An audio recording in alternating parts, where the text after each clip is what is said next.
Hello, good morning. મારું નામ કારણિયા છે. હું ધોરણ 6 અને સંસ્કૃતમાં અભ્યાસ કરું છું. આજે હું તમને સમજણની પરીક્ષા વિશે વાત કરીશ, તો શાંતિથી સાંભળશો ને. એક શેઠ હતા, તેમને 3 દીકરા હતા. શેઠે તીર્થયાત્રા કરવાનો નિર્ણય કર્યો. શેઠે પોતાના 3 દીકરાઓને પાસે બોલાવીને કહ્યું, આલ્યો આ એક બીજ ભરેલા થેલો. હું જ્યારે 1 વર્ષ પછી પાછો આવું ત્યારે મને પાછો આપજો, સહી સલામત પાછો આપજો. શેઠ તો એને તીર્થયાત્રા કરવા માટે નીકળી ગયા.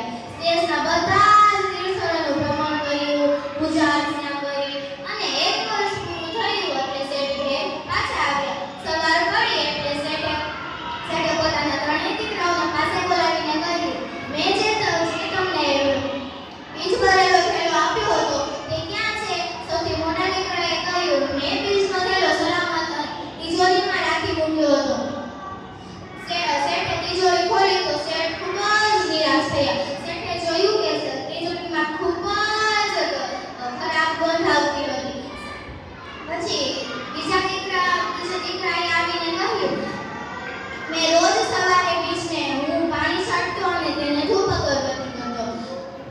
તો શેઠે તેના બીજ ભરેલો થેલો ખોલ્યો તો તે બીજા બધા જ બીજ કાળા પડી ગયા હતા અને તે ભીના હતા. તેથી તેમાંથી વાસ આવતી હતી. શેઠ